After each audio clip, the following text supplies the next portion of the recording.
The branch manager looked past me, straight at the HOA president who had just called me a nobody in front of half the lobby. Her smile never wavered until he quietly asked her not to leave the building because several HOA account records suddenly required immediate review. I had walked in expecting another humiliating argument over neighborhood fees. Instead, the room went silent for a reason none of us saw coming. If you have ever wondered how quickly power can change when the facts finally catch up, stay with me. To understand why that moment mattered, you have to go back to the day I first moved into Willow Creek Estates. To understand why that moment mattered, you have to go back to the day I first moved into Willow Creek Estates. My name is Lucas Bennett, and after 20 years repairing medical equipment across Central Ohio, I finally signed the closing papers on a modest 3-bedroom house that fit both my budget and my daughter Emma's school district. Before I unpacked a single box, I downloaded the HOA bylaws, highlighted every section about assessments, voting rights, and financial reporting, then created a folder on my laptop labeled property records. It was a habit from my job. Expensive equipment lasted longer when every repair left a paper trail, and I believe neighborhoods worked the same way. During my first HOA meeting, I kept quiet and listened. Monica Hayes introduced herself as board president with the confidence of someone who had answered every question 100 times before. She thanked residents for trusting her leadership, reminded everyone that property values had climbed steadily under her watch, and closed the meeting by announcing a new neighborhood improvement assessment that would appear automatically with the next monthly payment. Most people nodded without asking anything. I simply raised my hand and asked where homeowners could review the board vote authorizing the assessment. Monica smiled politely. The minutes will be available soon. That answer sounded reasonable, so I let it go. 2 weeks later, the charge appeared on my bank account through the same automatic payment authorization I had signed at closing. The amount itself was not outrageous, but the supporting documents still had not appeared on the homeowner portal. I emailed the HOA secretary asking for the approved meeting minutes. She replied the next morning with one sentence that caught my attention immediately. Please contact Monica directly because she manages all financial records. That was unusual. Most associations separated board records from one person's control. I thanked her anyway and sent Monica a respectful email requesting the minutes, the assessment resolution, and the annual budget already promised in the bylaws. 3 days passed without a response. Instead, I received a violation notice claiming I had failed to keep my trash container out of public view after collection day. The notice included a clear photograph of my driveway. The problem was obvious. The photograph had been taken before the garbage truck even arrived that morning. I checked the collection schedule, compared the timestamp, and saved both files in my property records folder. When I walked into the HOA office carrying printed copies, Monica barely glanced at them before sliding the violation notice back across the desk. If you spent less time questioning paperwork and more time fitting into this community, life would be easier for you. I left without arguing because something about her response felt more revealing than the notice itself. That evening, another homeowner quietly knocked on my front door, handed me an unopened HOA envelope addressed to a former board member, and whispered, "You are asking the same questions he asked right before he suddenly resigned." I invited the neighbor inside and introduced myself before he even sat down. He looked over his shoulder through the front window twice before placing the unopened envelope on my kitchen table. "My name is Robert Ellis," he said quietly. "I served on the board until last year. I am not asking you to trust me. I am asking you to stop assuming everything here works the way it should." The envelope had been delivered to his old address after he moved across town, and because my house now occupied that address, it had ended up in his mailbox by mistake before the postal carrier corrected the routing. The return label showed it came from the HOA's accounting service. Robert never opened it because it was no longer his mail, but he wanted me to know something felt familiar. The last time I asked to review financial records, Monica stopped inviting me to committee meetings. 3 months later, everyone was told I resigned for personal reasons. I asked whether he had actually resigned. He gave a tired smile. I submitted my resignation after realizing nobody else on the board questioned anything she put in front of them. After Robert left, I did not touch the envelope. Instead, I called the accounting company listed on the return address and explained that a misdelivered piece of mail had reached me. The representative thanked me and arranged to collect it the following morning. Before ending the call, I asked a simple question. Does your company maintain the HOA financial records? There was a short pause. No, sir. We prepare tax documents only when authorized by the association. That answer did not match what Monica had implied about outside financial management. The next evening, I attended the monthly board meeting as an observer. Monica confidently announced that the annual financial package would be delayed because the accounting company was still reconciling bank records. I recognized the company name immediately. She was publicly assigning responsibility to a business that had just told me it handled only limited tax preparation. I wrote down her exact words instead of challenging her in the meeting. When the session ended, another board member named Denise Carter walked beside me into the parking lot.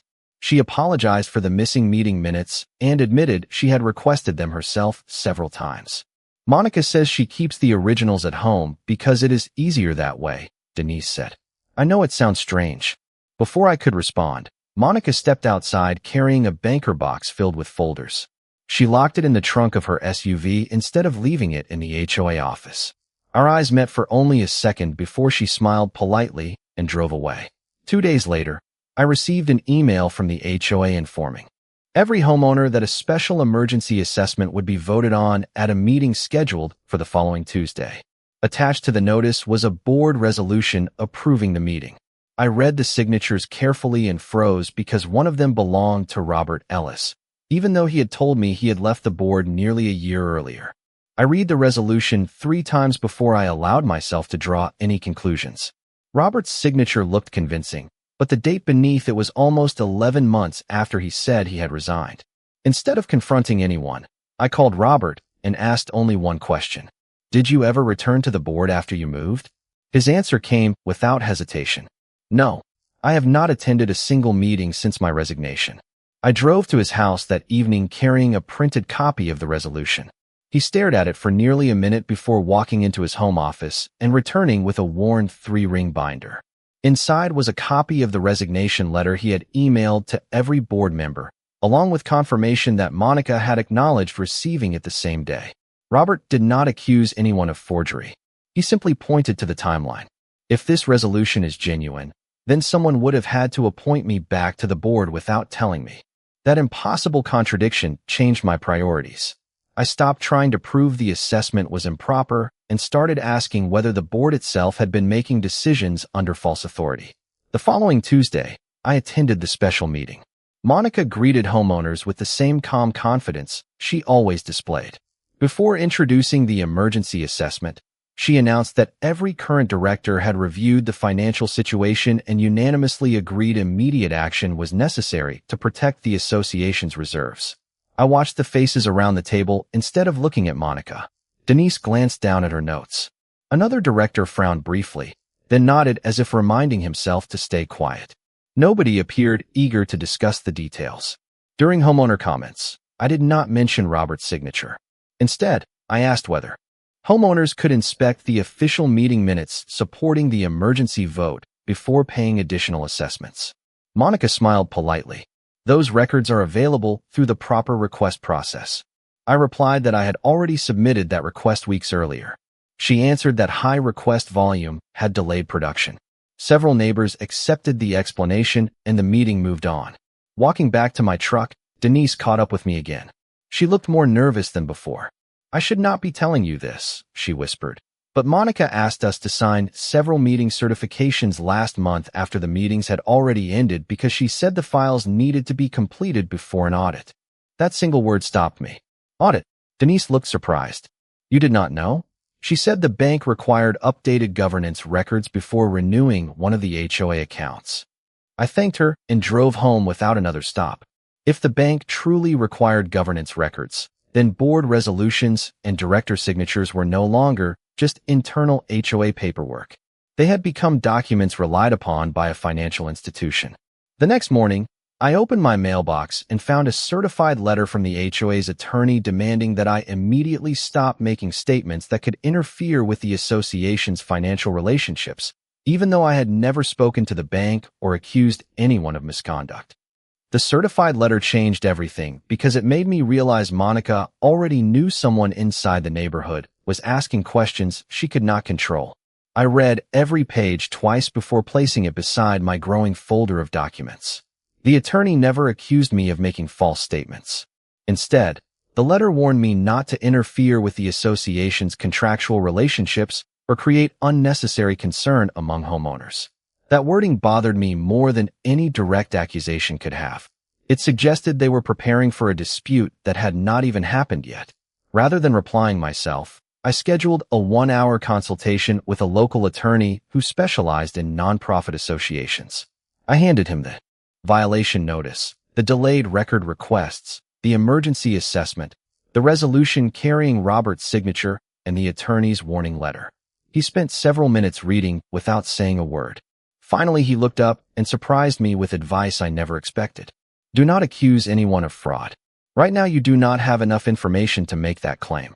But you absolutely have the right to request corporate records under Ohio law. If they continue refusing access, that refusal may become more important than whatever they are trying to hide. It was the first time I realized my goal should not be proving Monica guilty. My goal was forcing the association to follow its own governance rules. I prepared a formal records request citing the specific sections of the bylaws and state nonprofit statutes allowing homeowners to inspect board minutes, resolutions, and financial reports. I delivered it by certified mail and by electronic mail, so there would be no dispute over the delivery date. 3 days later, Monica responded with an invitation instead of the requested records. She wanted to meet privately at the HOA office. When I arrived, she was alone, relaxed, and unusually friendly. She offered coffee before saying, "Lucas, people like you sometimes mistake paperwork delays for dishonesty. Running an HOA is messy. If you stop pushing this, I can recommend removing your recent violation and we can move forward." It was the first time she had offered anything resembling a compromise. I thanked her, but repeated that I only wanted the records promised to every homeowner. Her smile faded just enough for me to notice. "Some documents involve banking relationships and confidential information," she said. "Not everything belongs in homeowners' hands." I left without arguing, but her explanation created another contradiction. Meeting minutes and board resolutions were governance records, not confidential bank files. The following afternoon, Denise called me from her office during her lunch break. Her voice was lower than I had ever heard it.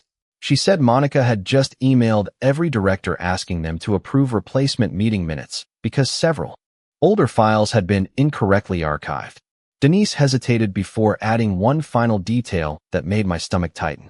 Attached to the email was a draft set of minutes describing a board meeting that Robert could not possibly have attended. Yet the attendance list still showed him voting in favor of opening what the document called a new operating account at the very same bank where Monica had publicly insisted every record was already in perfect order. Denise did not send me the draft minutes. She refused, saying she would not forward internal board documents without legal authority, and I respected that decision even though it cost me what looked like my strongest lead. Instead, she agreed to do something far more useful.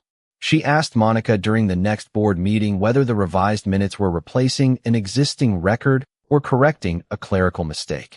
According to Denise, the room became unusually quiet. Monica answered that the revisions were simply administrative housekeeping and moved immediately to the next agenda item without allowing discussion. Denise later told me that 2 directors exchanged confused looks because they had never been asked to approve replacement minutes before. That small crack inside the board was the first real shift I had seen. A week later, my certified records request finally received a formal response. The association's attorney agreed that I could inspect a limited set of corporate records at the HOA office during normal business hours. For the first time since moving into Willow Creek Estates, I believe persistence was paying off. I arrived exactly on time, carrying nothing more than a legal pad and a pencil because the attorney had prohibited copying or removing documents. Monica was not there. The attorney sat beside a stack of binders and reminded me that I could review the records but could not photograph them. I spent nearly 2 hours reading meeting minutes, annual budgets, and board resolutions. Most of the documents appeared ordinary. Then I noticed something that had nothing to do with signatures or accounting. The board minutes referenced approving an operating account renewal almost every year, yet no resolution anywhere authorized opening that account in the first place. Every renewal pointed backward to an original authorization that simply did not exist in the binders provided for inspection. I carefully noted every page number before leaving. Driving home, I felt something I had not felt in weeks. For the first time, the missing piece seemed identifiable rather than imaginary. That confidence lasted less than 24 hours. The next afternoon, I received an email from the HOA announcing that an independent review had confirmed all financial governance records were complete and accurate. Attached was a letter signed by the association's attorney stating that recent homeowner concerns had been thoroughly examined and no irregularities affecting HOA operations had been found.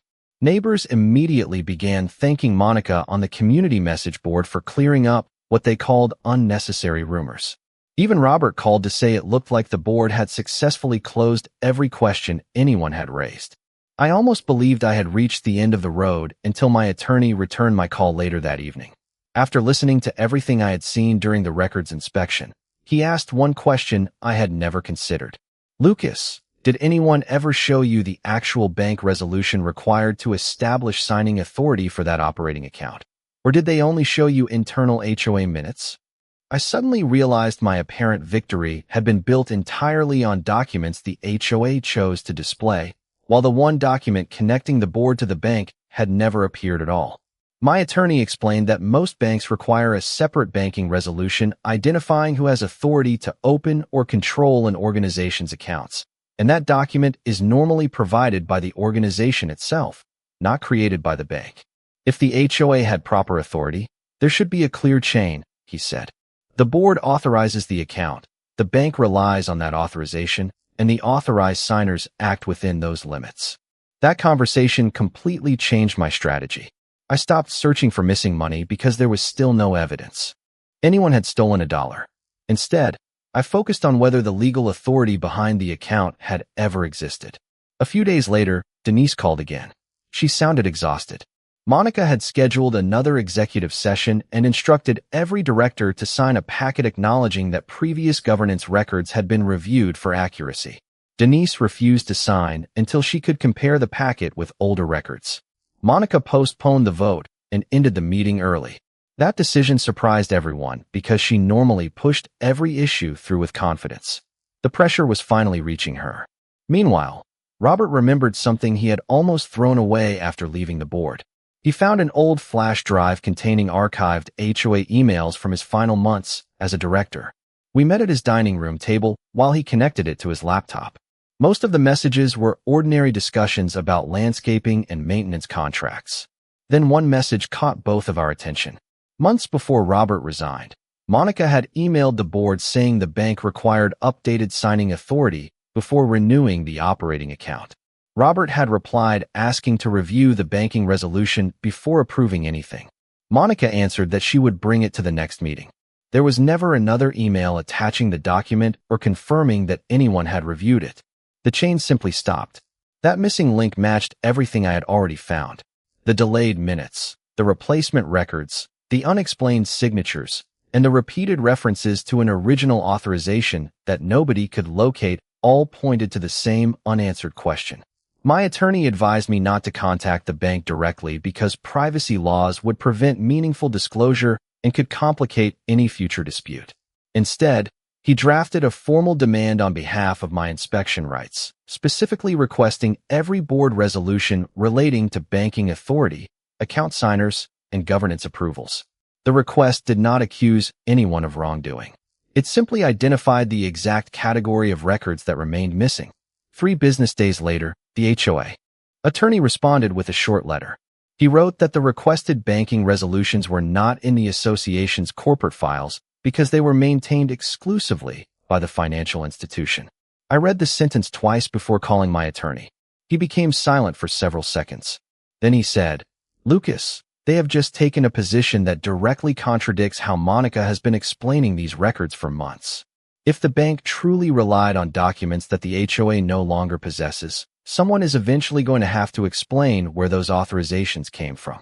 The following morning, before we could decide our next legal step, I received an email from Monica herself inviting me to meet her at the local bank branch because, according to her message, this misunderstanding about the HOA accounts needs to end today. I showed my attorney Monica's invitation before I replied. He smiled for the first time since I had hired him. Do not argue. Do not accuse. Just listen. That became our entire strategy. I accepted the meeting and arrived at the bank exactly on time, carrying only a notebook containing dates, page numbers, certified mail receipts, and my timeline of every request I had made since moving into Willow Creek Estates. I deliberately left behind every theory because theories could be challenged. Timelines could not. Monica was already waiting near the customer service desks, wearing the same calm expression she had used at every HOA meeting. Lucas, she said, this has gone far enough. You have confused routine governance with wrongdoing, and now people are becoming nervous for no reason. I answered with the same sentence I had repeated from the beginning. Then let us clear up the records. She nodded confidently and led me toward a conference room where a branch manager and another bank employee were waiting. The manager introduced himself politely and explained that the bank could not discuss confidential account information but was willing to clarify general procedures because both parties claimed there had been misunderstandings about governance documents. Monica immediately took control of the conversation. She explained that the HOA had experienced several administrative delays, that homeowners had misunderstood routine record corrections, and that every banking relationship remained in good standing. Her explanation sounded organized and professional. If I had walked into that room without months of preparation, I probably would have believed every word. When the manager invited me to respond, I did not mention forged signatures, hidden accounts, or missing money. Instead, I placed my notebook on the table and walked through the timeline one event at a time. I explained when I requested meeting minutes, when I received a violation instead of records, when replacement minutes appeared, when an emergency assessment referenced a former director who had already resigned, when the HOA attorney claimed banking records belonged only to the bank, and when board documents repeatedly referred to an original authorization that no current record inspection had produced. I never accused Monica of lying. I simply asked whether the bank normally relied on governing resolutions supplied by an organization's authorized leadership when establishing or updating account authority. The manager answered carefully. Generally speaking, yes. Monica quickly interrupted and insisted every required document had already been provided years earlier. The manager thanked her, wrote something on his legal pad, and asked one unexpected question. Mrs. Hayes, for accuracy, were those governance documents adopted before or after Mr. Ellis resigned from the board? Monica answered immediately. Before. I watched the manager make another note without changing his expression. She had no way of knowing that Robert's resignation acknowledgement, the later board resolution bearing his name, Denise's description of replacement minutes, and the attorney's letter about missing banking resolutions all depended on that single answer. The room became quiet as the manager excused himself to verify one procedural detail, leaving Monica and me sitting across the table from each other for the first time without either of us saying a word. Monica leaned forward before the branch manager returned, lowering her voice just enough that only I could hear. You still have time to stop this, she said. The board can withdraw the violation, waive the assessment, and we both walk out of here. It was the first offer she had ever made that sounded less like confidence and more like damage control. I shook my head. This stopped being about me weeks ago. She looked away for the first time since I had met her. When the branch manager walked back into the conference room, he was carrying a thin folder instead of the legal pad he had taken with him. He remained calm, but his tone had changed. Mrs. Hayes, I need to clarify one procedural issue before we continue. Monica nodded immediately. Of course. He opened the folder and spoke carefully.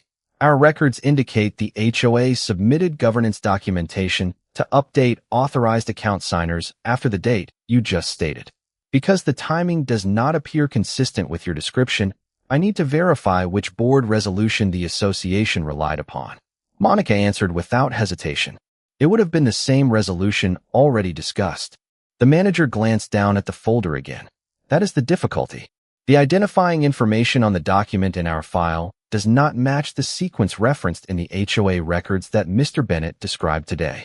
Nobody spoke for several seconds. Monica finally smiled again, although it looked forced. Administrative numbering errors happen all the time. I can have our attorney send corrected copies this afternoon. The manager did not argue. That may be possible. However, Once a financial institution receives revised governance documents after questions have been formally raised, our compliance procedures require us to determine whether the original documents accurately reflected the organization's governing authority at the time they were submitted. Monica's expression hardened. "Are you accusing me of something?" "No," he replied. "I am explaining our process." That answer changed the atmosphere in the room.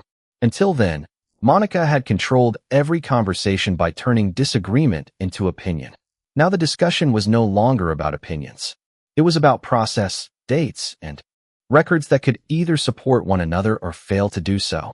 She immediately shifted tactics. She argued that homeowners often misunderstood nonprofit governance, that volunteer boards corrected paperwork all the time, and that delaying neighborhood business over technicalities would hurt every resident. I almost responded, but I remembered my attorney's advice and stayed silent. The manager eventually turned toward me instead. "Mr. Bennett, thank you for limiting your concerns to documented events. That has been helpful." Then he looked back at Monica. "Mrs. Hayes, until this review is complete, I need to ask that no additional governance documents related to account authority be submitted without coordination through your association's legal counsel." Monica nodded slowly, but I could see she understood what that instruction really meant. The opportunity to quietly replace records had just disappeared. She reached for her phone, then stopped when the manager added one final sentence. "There is one more matter. Before either of you leave today, I need to confirm the identity of every director who was listed as approving the banking authority currently reflected in our records." Monica's eyes widened for the first time, because both of us knew exactly whose name that review was going to reach next. The branch manager asked Monica to remain seated while he stepped into another office with the folder. 10 minutes later, he returned with the same calm expression he had maintained all afternoon. But this time he addressed both of us with deliberate precision. "Our review is not about whether anyone intended to harm the association. It is about whether the governance documents relied upon by the bank accurately reflected the authority granted by the HOA board." He then explained that the dates attached to the bank's authorization records did not align with the board records Monica had repeatedly described. More importantly, the bank had already verified that one director listed as approving banking authority had officially resigned before the governing document used for that authority was supposedly adopted. That was not an accusation. It was an objective. Contradictions supported by the association's own corporate history. Monica immediately insisted the discrepancy resulted from administrative corrections made after records had been reorganized. The manager calmly replied that revised minutes could explain clerical mistakes inside an HOA, but they could not retroactively establish corporate authority for documents previously relied upon by the bank. Because the chain of authorization could no longer be verified, the bank was required to suspend any further changes to account authority until the association produced valid governance records approved by its current board. At that moment, Monica's attorney, who had already exchanged correspondence with my attorney throughout the dispute, was contacted exactly as the bank had instructed earlier. Within days, the remaining directors held a properly noticed special meeting without relying on the disputed records. Denise and the other directors reviewed Robert's resignation acknowledgement, the conflicting resolutions, the replacement minutes Monica had attempted to circulate, and the timeline of unanswered record requests I had documented from the day I moved into Willow Creek Estates. The board voted to retain an independent governance review, rescinded the emergency assessment because its supporting approval could not be verified, and removed Monica from her position as president pending the completion of the review. The HOA attorney later notified homeowners that several governance records would need to be formally recreated through lawful board action because earlier documentation could not be authenticated with confidence. My violation notice was withdrawn. My inspection requests were finally fulfilled under the procedures required by law, and new policies required that official minutes remain in the HOA office instead of a board member's personal possession, with banking authority requiring documented board approval preserved in the association's permanent records. No evidence ever showed that Monica had stolen HOA funds. Instead, the review concluded that she had gradually replaced proper governance with personal control, convincing herself that shortcuts were justified as long as the neighborhood continued functioning. The biggest lie was the one she repeated to everyone, including me. that every financial decision had been properly approved by the board. It had not. The bank exposed that lie because its own compliance process required an unbroken chain of lawful authority, and the documents she relied upon could no longer support her story. Several weeks later, I returned to the same branch to update my automatic HOA payment after the new board adopted valid resolutions. Monica happened to be leaving as I walked in. She looked at me, but said nothing. The branch manager recognized me immediately, nodded politely, and held the door open. Nobody laughed this time. Nobody called me a nobody, and nobody questioned why I had kept every piece of paper. The truth did what anger never could.